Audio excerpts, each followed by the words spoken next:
Pues muy buenas a todos. Esto tiene que ser así, vamos a ver. Cuando traes a un invitado presencialmente a tu casa y tienes muchas ganas de hacer una charla muy potente y muy perfecta, pues todo sale imperfecto, Rubén. He dicho Rubén, pero no he dicho su apellido para quien lo esté escuchando en podcast, así que me reservo eso para dentro de un minuto cuando te cuente el contexto de la charla que vamos a contar. Hoy estamos en el capítulo 63 y esta charla viene a colación de la charla que tuve con Chito Ronda, para quien no le conozca, uno de los speakers de trail running más famosos de España, que sobre todo está en carreras de ultra resistencia, de ultra trail, y yo le preguntaba, oye Chito, ¿tú crees que el ultra trail es sano? Y él, lejos de llevárselo hacia su terreno y decir, sí, Víctor, el ultra trail es muy sano, veniros todos al mundo del ultra trail. Él dijo, no, Víctor, el ultra trail no es sano. ¿Cómo puede ser sano un deporte que pone nuestros cuerpecitos, esto lo dijo literal, tan al límite?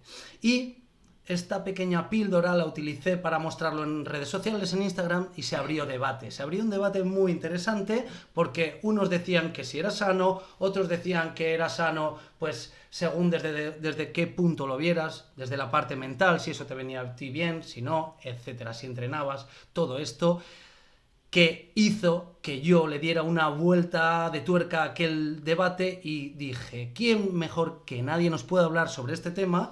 Porque está muy relacionado, porque está entrenando a mucha gente que hace ciclismo, que hace triatlón, que hace carreras de montaña, que hace running, con su equipo, y su equipo es el equipo Hijos de la Resistencia. Así que quien escuche esto ahora mismo ya todos sabéis que aquí a mi izquierda, para quien lo esté escuchando en podcast, tengo al mismísimo Rubén Espinosa.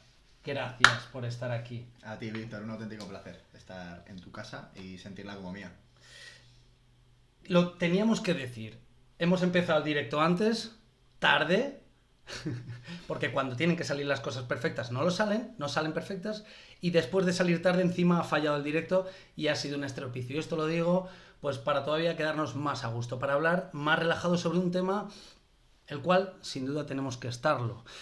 Primero de todo te voy a preguntar qué te parece el tema, a ti personalmente. Pues creo que es un tema del cual se debería hablar más, un tema del que nos deberíamos de posicionar menos tajantemente, a reflexionar acerca de algo que aparentemente es muy sencillo, ¿no? De determinar si estás a favor, si estás en contra, si piensas que es sano, si crees que es insano. Es un tema que podemos abordar desde muchos puntos de vista.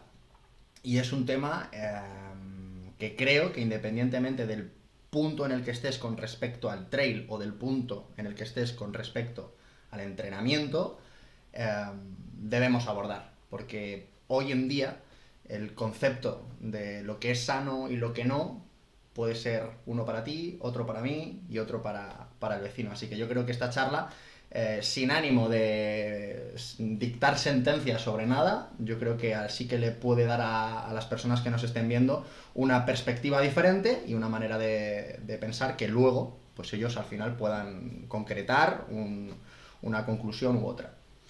Y además yo creo que es un tema el cual hay que abordar, sobre todo empezando desde el punto de qué es sano y qué no es sano, porque aquí estamos todos en este mundo, en este momento, creyéndonos que tenemos una serie de preferencias, de gustos, de todo lo que va relacionado con nuestro bienestar, y nos olvidamos que lo primero que queremos todos es tener salud. Entonces, cuando hablamos de esto es sano o no es sano, quizás estamos pensando más en lo que es sano y lo que no es sano, y no estamos parándonos a pensar en sí el concepto de sano, de saludable. Entonces, yo creo que para empezar esta charla, a mí me gustaría saber qué opinas tú, qué crees, qué significa o qué busca la gente detrás de la palabra saludable. ¿Qué es saludable y qué estamos buscando dentro de algo saludable? No es lo que yo opino. O sea, el concepto de saludable, tal y como lo define la Real Academia Española de la Lengua, viene a ser cualquier actividad o cualquier proceso que o bien mantiene tus condiciones vitales o las hace mejorar con la intención de que vivas más tiempo y en mejores condiciones, ¿no? ¿Dónde está el matiz que yo creo que debemos de implementar? en que este concepto lleva sin ser actualizado y lleva sin ser dinamizado, pues creo que de cerca de 25 o 30 años. Y si nosotros nos paramos a pensar acerca de lo que es saludable hoy en día, acerca de lo que era saludable hace 30 años, o a pensar acerca de aquello que era saludable hace 100 años, que puede parecer mucho tiempo, pero en un aspecto histórico es prácticamente nada, pues ahí nos vamos a dar cuenta de que el concepto, por mucho que sea lo que acabo de decir, que es así, eso no es una opinión, es como se define, para mí está obsoleto y para mí requiere bastantes matices, que ahora si quieres pues entramos en ellos. Sí, porque además el hecho de que algo sea sano incluso se aleja de lo que alguien nos diga que es la definición y se acerca más a lo que hace que uno se sienta sano, igual que el dolor. ¿Qué es dolor? Pues el dolor es todo lo que una persona dice que es dolor, cuando siente dolor. Entonces, es aquí donde todo se distorsiona tanto como queramos, porque una persona puede decir que para él esto está siendo sano porque está relacionado con las cosas que hacen que esa persona se sienta sana. Uno de los seguidores que comentaba este reel dice, según la OMS, la salud es el completo bienestar mental y social. El completo bienestar mental y social. Entonces, salud puede estar no relacionado con una degradación celular, puede estar relacionado con una limitación en la longevidad de la persona.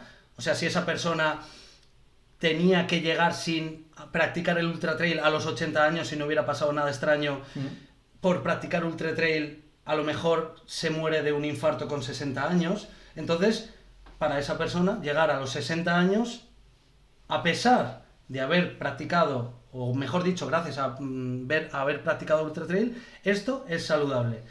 ¿Eso entra dentro de lo que es el saludable? Desconozco si esta persona que ha hecho esta transcripción de lo que dice la Organización Mundial de la Salud se ha cerciorado de que esa definición es correcta. Yo no lo sé.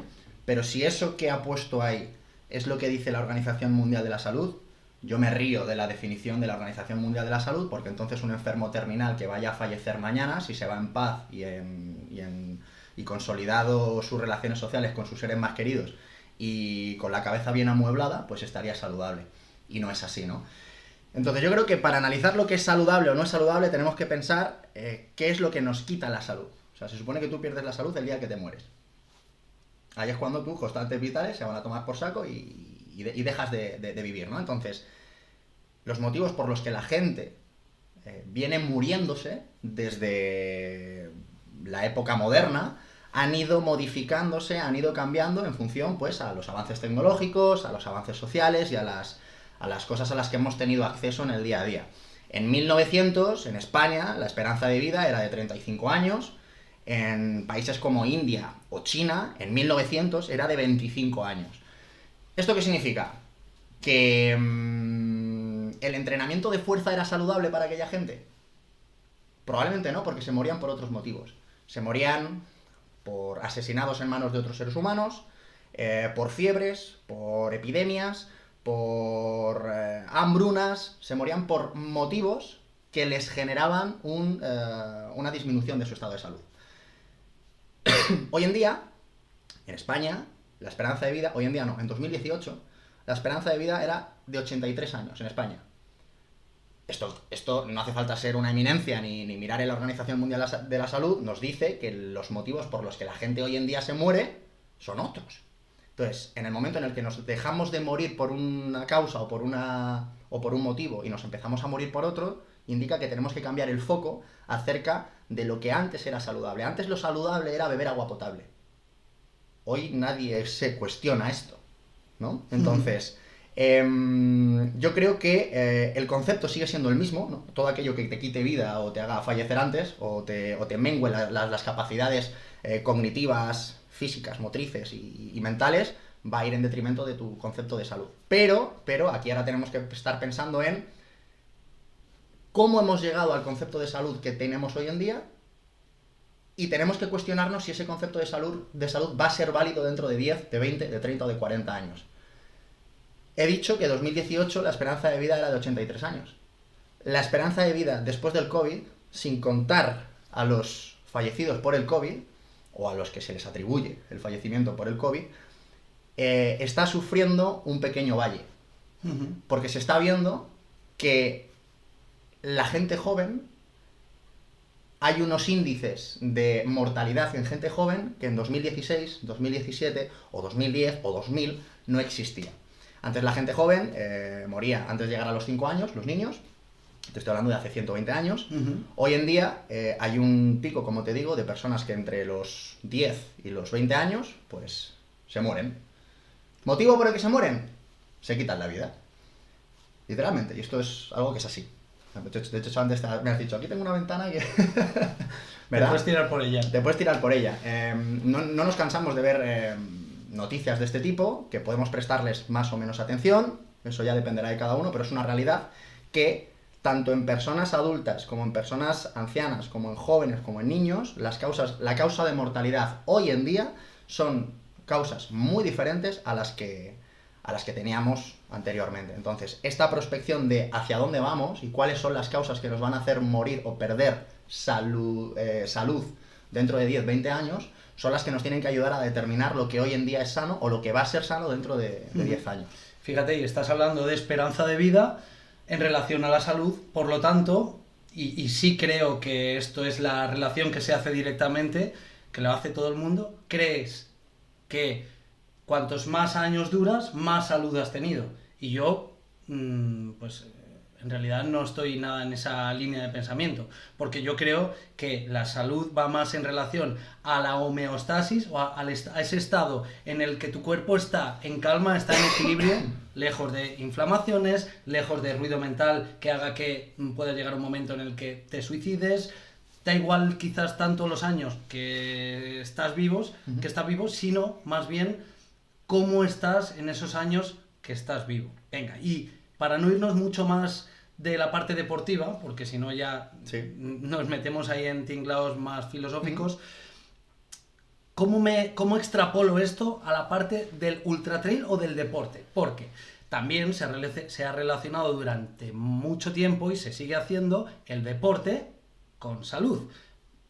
Bien, se le dice a los niños desde pequeñitos en el colegio que tienen que hacer deporte para tener salud, que deporte es salud. Y esto, pues los que nos dedicamos a esto sabemos que esto no tiene por qué ser así. Puede en algunos casos ayudar y en otros puede incluso llevarle al otro lado, al niño o a la persona.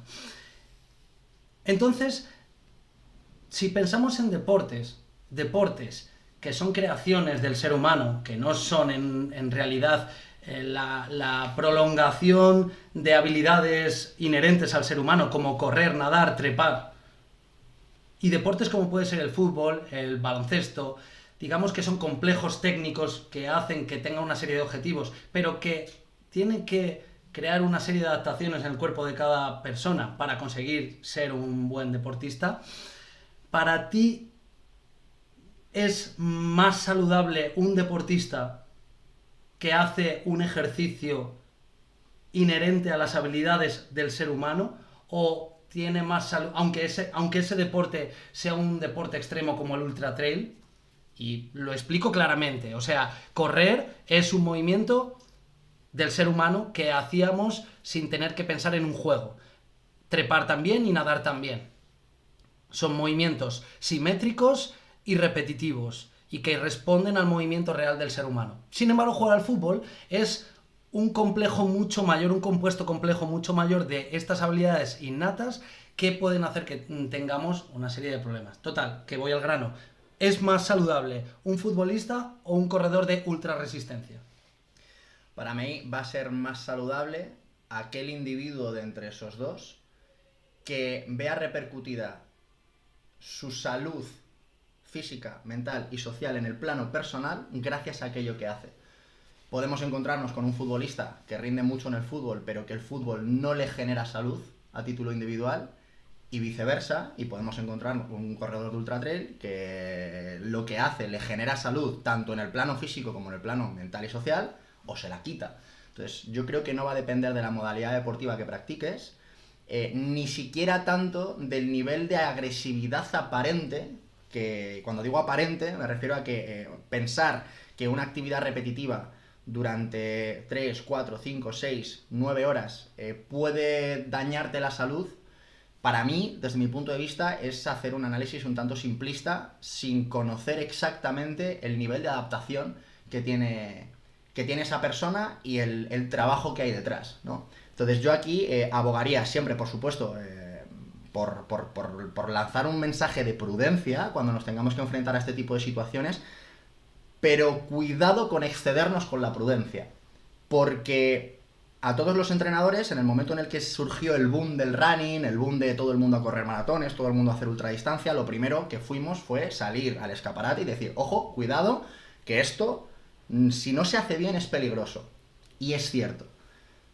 Pero, tenemos una facilidad enorme para reconocer que la sobreprotección en los niños es una forma de maltrato, y con esa tendencia a dar prevención, lo que estamos haciendo es maltratar al adulto a base de sobreprotección. Entonces yo creo que también tiene que formar parte de la salud el mejorar la capacidad de recuperación ante un estímulo que te saque fuera de lo que hoy en día eres capaz de tolerar, ¿no? Esto obviamente hay que cogerlo con pinzas, hay que saber integrar el mensaje y ver a qué personas le puede afectar de una manera u otra.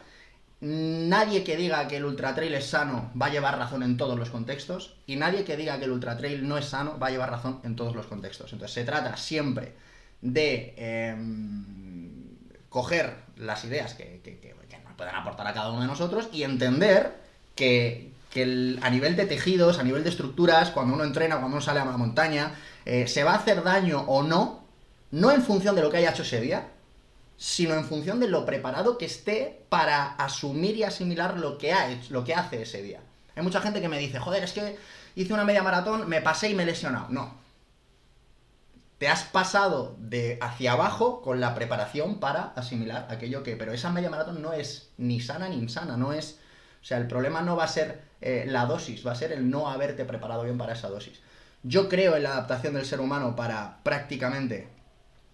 cualquier tipo de situación, y esto lo hemos visto desde aquellos que que aterrizaron mal en los Alpes y tuvieron que comerse a sí mismos, hasta el periodista español que estuvo más de un año encerrado en un secuestrado y sobrevivió, hasta los niños de África que vemos que corren 20 y 40 kilómetros todos los días solo para ir al colegio y de los que luego salen grandes maratonianos. O sea, el poder de adaptación es increíble. El problema es querer empezar a adaptarse tarde o en un periodo de tiempo corto a algo que está fuera de tu alcance. Pero eso no convierte al objetivo en algo no saludable. Te convierte a ti en incapaz o inhabilitado para hacer eso.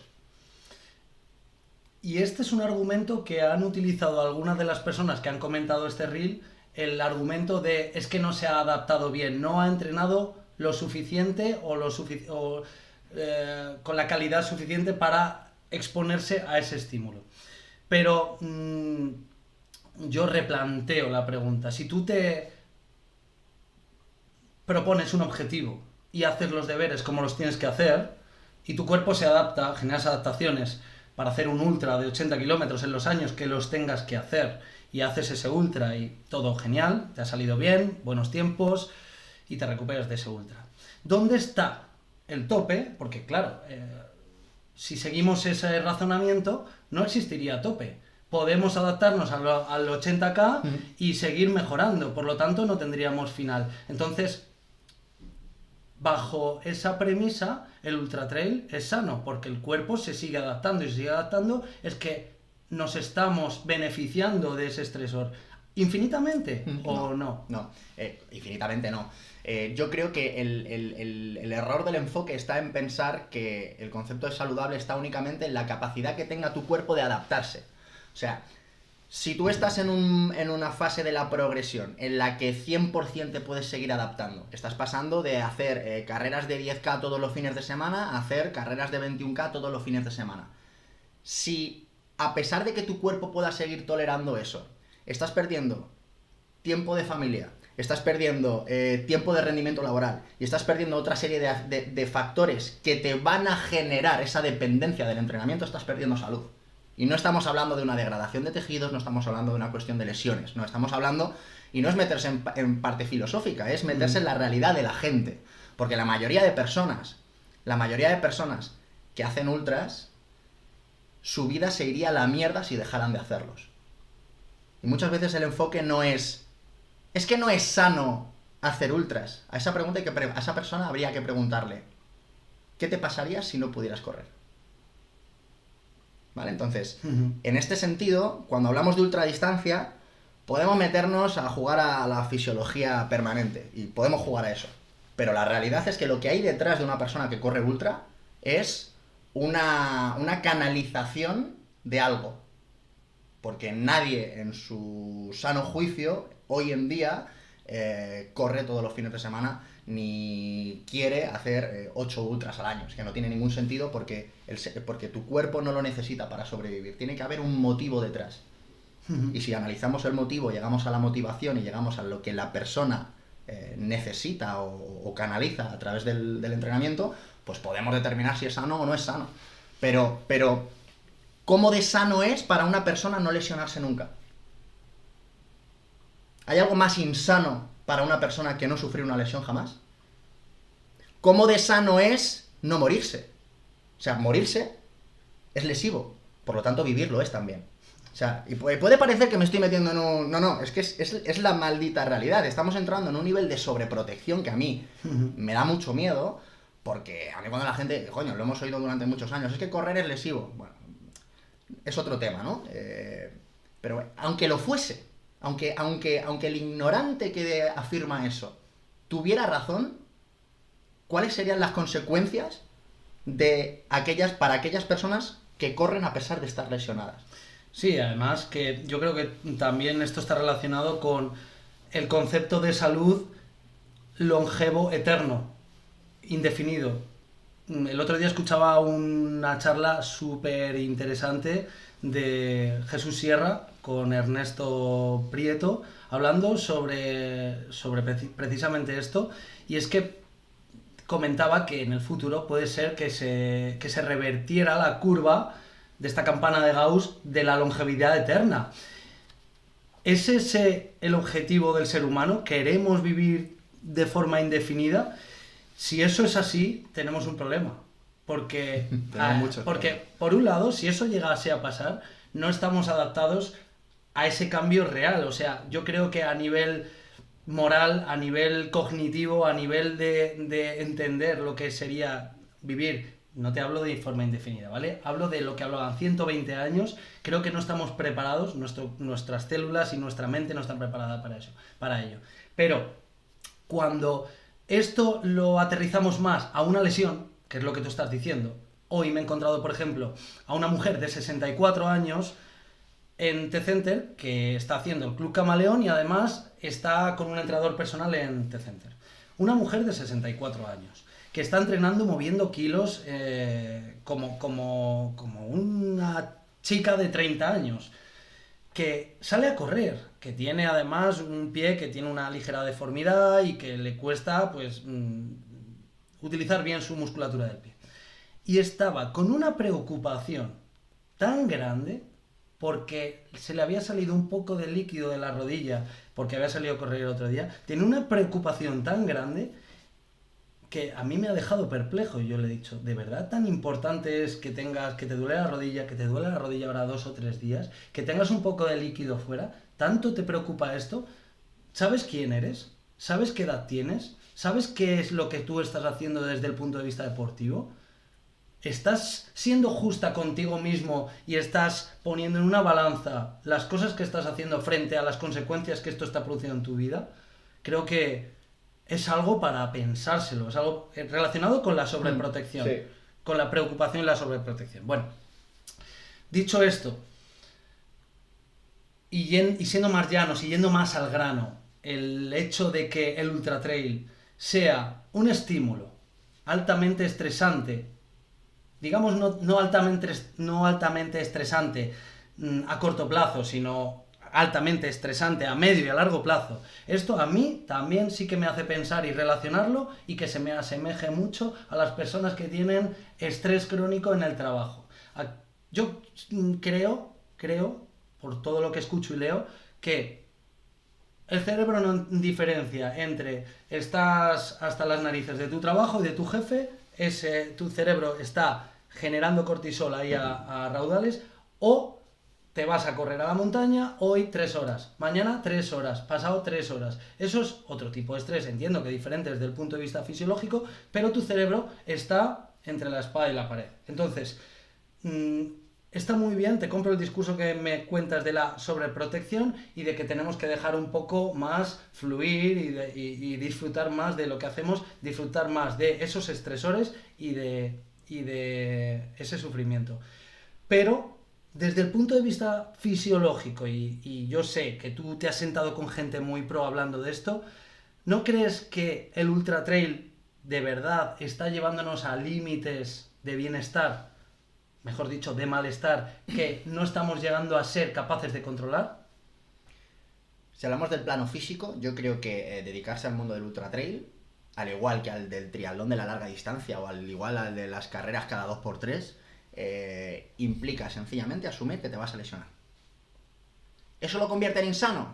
Pues ya volveríamos a entrar al dilema anterior. Pero si que te vayas a lesionar es lo que vamos a catalogar como algo que deja de ser sano, indudablemente hacer ultra trail es sano, igual que es insano trabajar 8 horas, igual que es insano todo aquello que te vaya a llevar a envejecer, ¿no? Uh-huh. Entonces, sí, dicho de esa manera es insano. Para mí el problema está cuando el ratio coste-beneficio o riesgo-beneficio para esa persona no sale a compensar. Uh-huh. Hay muchos, por ejemplo, nosotros que nos movemos en el mundo de las redes sociales, hay figuras muy potentes que compiten todos los fines de semana y que encima rinden los cabrones. Digo, joder, qué envidia, a mí me encantaría, ¿no? Mucha gente bueno, Sergio Turul, por ejemplo, sí. que a mí me han comentado muchas veces, joder, y este tío lo que hace es que no es sano, como criticándole, ¿no? Y yo me pongo en esta tesitura que estamos hablando y digo, pero no para de mejorar. Partiendo de esa base de que no para de lesionar, de mejorar, que no se lesiona y que monetiza cada cosa que hace, coño, pues su salud financiera, su salud emocional y su salud física no hace más que crecer. Que está fuera de la curva de la población y que cualquier otra persona que se exponga a eso le va a hacer caer en una lesión, por supuesto, pero es que si yo me pongo a estudiar las horas que estudia mi padre, me vuelvo loco y me peta el cerebro. Uh-huh. Entonces todos al final, allá donde somos buenos y nos sentimos cómodos, somos capaces de estar más tiempo. A mí me pones 3 capítulos de Netflix de la misma serie y necesito, o sea, me tiro por la ventana. Hay gente que puede estar 10, ¿no? Entonces, yo creo que todo el mundo va a tener al final su nivel de tolerancia. En este caso, hablemos de ultra trail, pues de ultra trail. Tú vas a tener tu nivel de tolerancia y debes de trabajar, si quieres mejorar ahí, por aumentar el nivel de tolerancia sin perder todo aquello que te hace a ti estar saludable. ¿Dónde está el límite? ¿Dónde está el límite? Porque, pues, como has dicho antes, esto es infinito. Yo creo que no es infinito.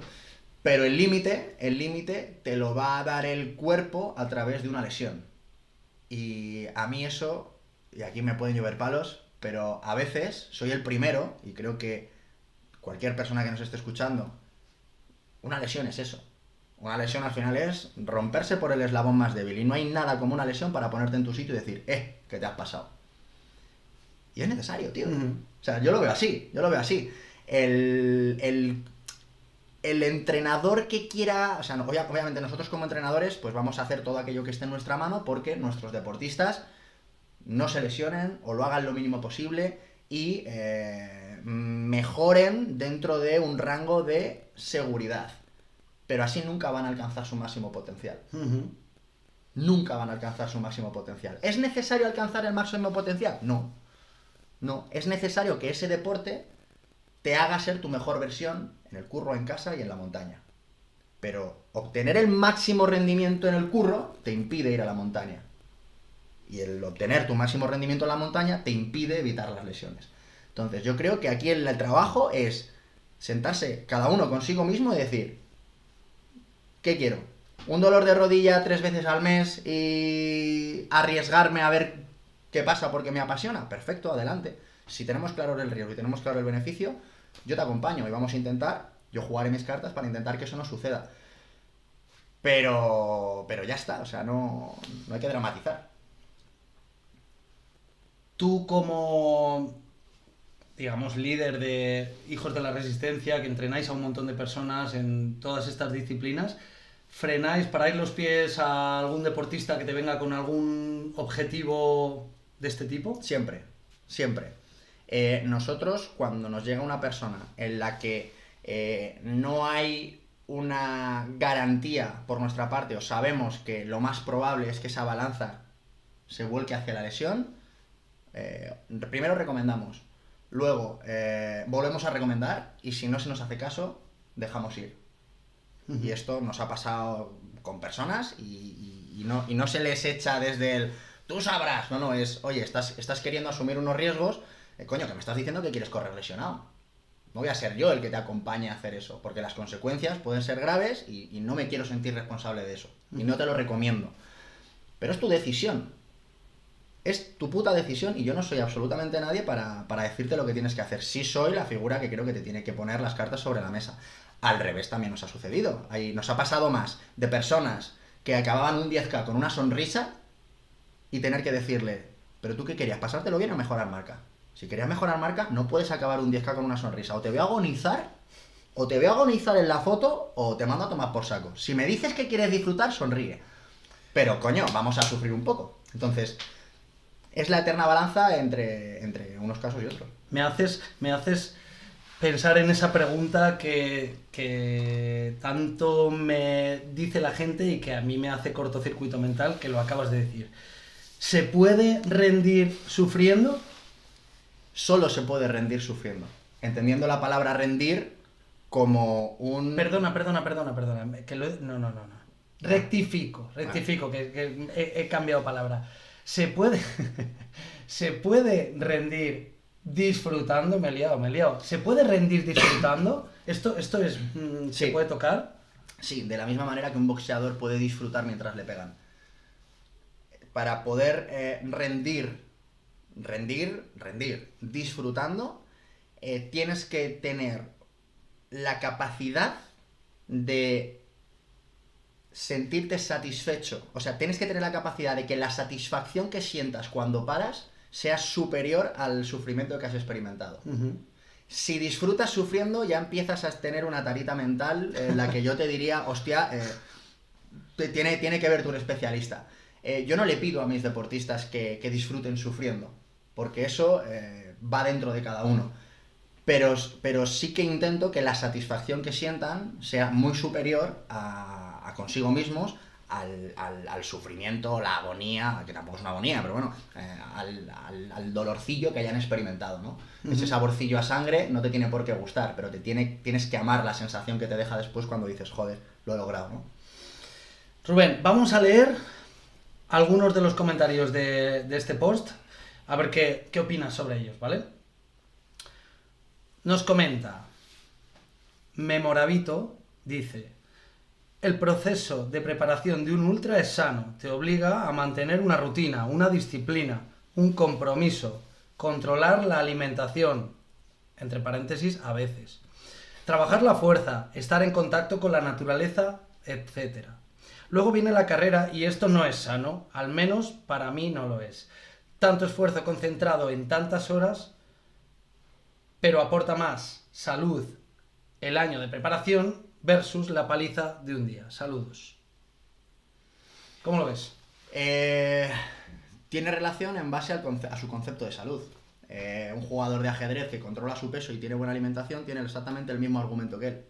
Va todos los días a jugar al ajedrez, es constante, se esfuerza y la única variable que puede tener el trail con respecto a otros deportes indoor es el contacto con la naturaleza, que está más que demostrado que el ser humano lo necesita de forma natural e innata. Y se vio en el confinamiento cuando nos soltaron que todo el mundo se iba a la sierra, sin que nadie se lo pidiera, ¿no? Uh-huh. Pero más allá de eso, yo creo que es una valoración personal de una persona que que no ha encontrado esa satisfacción yendo a una sala a entrenar. Ujú. Pero eso no significa que en una sala no se pueda encontrar ese concepto. Y de fíjate, esta persona está poniendo el foco en que el sufrimiento está en el ultra y que no está en la preparación del ultra. Correcto. Cuando lo estamos, en realidad, los que practicamos ultra trail, Sí. yo al menos lo veo al revés. Es, ¿qué coñazo? Me tengo que ir a la montaña a pasar 4 o 5 horas yo solo, así un día, otro día, y hasta que llega por fin el día del disfrute, que es el ultra trail. Esta persona lo está viendo al revés.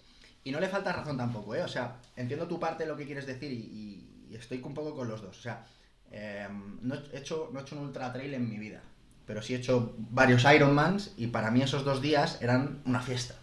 Era como el premio, era como hacer un examen sabiéndote las preguntas y habiendo estudiado como un hijo puta. ¿Sabes? Es decir, es que me voy a lucir, sé a lo que me voy a enfrentar y sé que puedo. Y era una auténtica fiesta.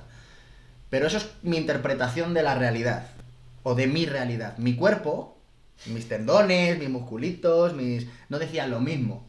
No decían lo mismo. Sufrieron mucho más el día del Ironman que en los 10, 15, 20 meses de entrenamiento hasta llegar ahí, ¿no? Entonces yo creo que al final, para tu cuerpo, lo que va a ser más duro de tolerar es, por una parte, la consecución de pum, pum, pum, pum, pum todos los días, cuando toque arrastrar semanas de fatiga, pero sin duda el competir en un ultra, por mucho que sea una fiesta, por mucho que sea emocionalmente una alegría, el cuerpo sufre. O sea, las ampollas que te salen en un ultra no te salen entrenando, no es lo mismo. Vamos a leer otro comentario. Y nos dice Agustín mismo: el problema no es preparar y hacer un ultra. El problema es, como dice Chito, la acumulación de ultras en un año. Esto es un tema interesante, esto lo digo yo, ¿eh? Sí. Esto no es sano, es una bestialidad. El cuerpo se puede llevar al límite, pero siempre con cabeza y sabiendo escuchar. Tampoco entiendo a los entrenadores que llevan al borde de la línea roja a sus atletas y no saben decirle hasta aquí. Bueno, aquí hay 2 cosas. Una, la que ya nos has comentado, que tú te encargas de gestionar ese límite de las personas que, oye, quiero llegar aquí, y tú dices, no, vamos a ver, hasta aquí podrás llegar dentro de 5 años o ahora mismo imposible, al menos con mis principios morales o profesionales. Y luego está el otro tema que comenta, que es, se ha puesto tan de moda la ultrarresistencia que yo no sé si esto hace 20 años existía, la ultrarresistencia. Seguramente sí existiría, pero mucho menos, estando mucho menos de moda que ahora. Que ahora ya, Valentín San Juan hace unos años empezó a poner de moda esto de no sé cuántas maratones en no sé cuántas semanas, esto relacionado con la viralización de los medios digitales, redes sociales, etcétera, y ahora pues como que todos nos ponemos retos relacionados con hacer no sé cuántas ultras, barbaridades cada vez más grandes. Entonces, por un lado, ¿qué opinas de este tipo de retos, de hacer 10 ultras en un año? Y 2, si crees también, que esa parte sí que creo que nos la respondí un poco en cierto modo, ¿crees que puede llegar a ser saludable el hecho de ponerte un objetivo tan ambicioso? Respondiéndote primero a lo primero que me has preguntado, yo admiro a todas aquellas personas que se ponen cualquiera de estos retos y que los harían si no existiese un escaparate digital mediante.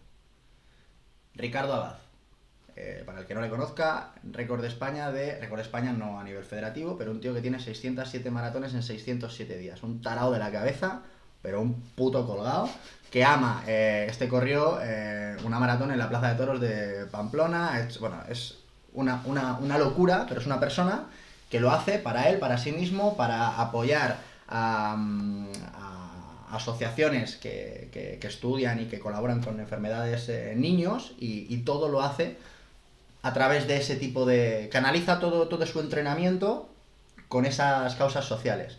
Huye de las redes sociales, huye de los periódicos y es un prototipo de perfil al que yo admiro. Problema, que a raíz de estas personalidades pues surge la necesidad de subsanar carencias personales intentando ser pues el que hace el reto que no ha hecho nunca nadie haciendo X cosa y mostrándola en redes sociales.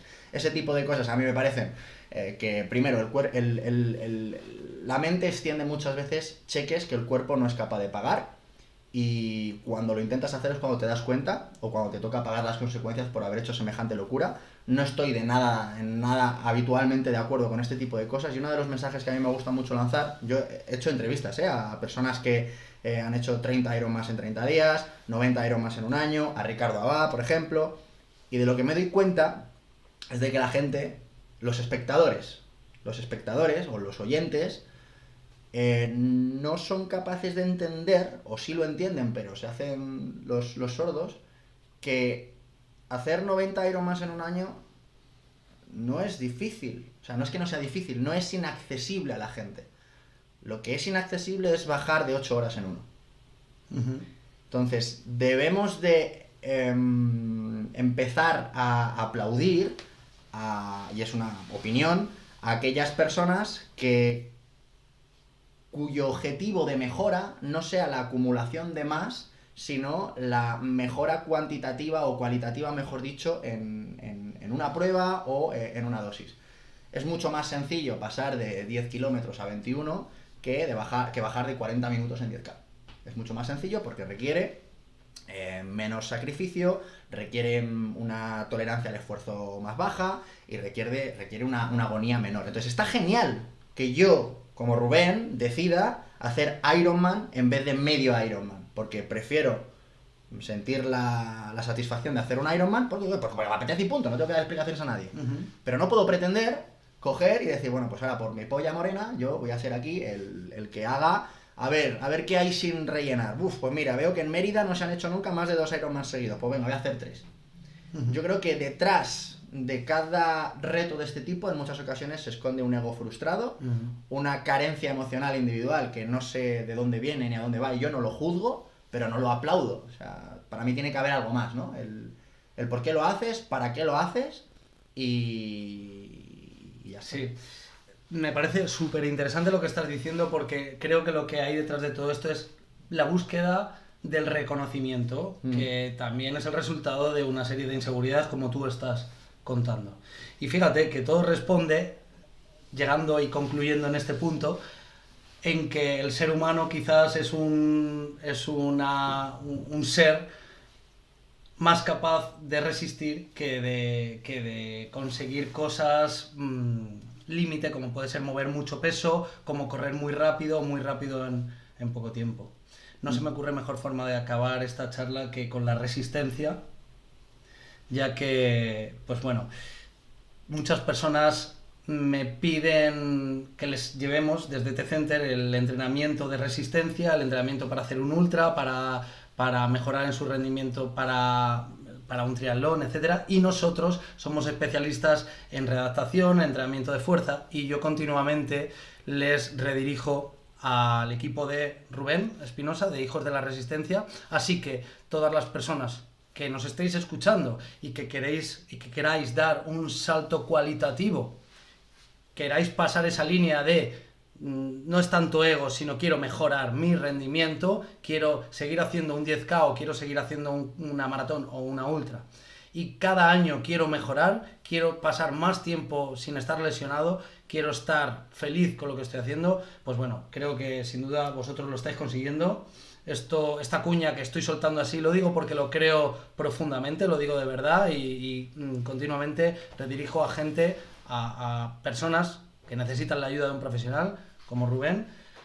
Y aquí en la descripción de la charla dejaré el link para que podáis echarle un vistazo. Qué bueno, pues te agradezco muchísimo esto que has comentado, y en colación a lo que has dicho, va en detrimento del negocio, ¿no? Si lo contemplamos como un negocio, que obviamente lo es, porque nos dedicamos a esto, vivimos de ello, pero fíjate que una de las normas o cláusulas o algo de lo que tiene que suceder para que una persona empiece a trabajar con nosotros es que tiene que tener una conversación directa previa conmigo o con alguien de mi equipo para validar el propósito que hay detrás, ¿no? El por qué quieres hacer esto que quieres hacer, y en ocasiones cuando detectamos que nuestros valores y los de la persona que quiere empezar a entrenar no van alineados, no trabajamos juntos, y viceversa, ¿no? Cuando vemos que hay un motivo bonito detrás, y cuando vemos que la persona quiere sentirse mejor, quiere dar una versión mejor de sí misma para sus hijos, quiere ser ejemplo en casa o sencillamente quiere mejorar, pero no lo hace desde el ego y el narcisismo que muchas veces se ve, pues ahí por supuesto la gente tiene las puertas abiertas. Dicho esto, señores y señoras, muchísimas gracias por estar aquí este ratito con nosotros, ya sea en YouTube o en las plataformas de podcast. Os pido que si os ha gustado pues lo compartáis, que le deis like, que le deis a la campanita ahí para que os salgan los siguientes podcasts y que indaguéis ahí en la descripción para conocer a Rubén quien no le conozca, o que os pongáis en sus manos si necesitáis la ayuda de un profesional de la resistencia. Nos vemos la semana que viene en las charlas en la hoguera. Chao. Mira qué soltura tiene mi chaval.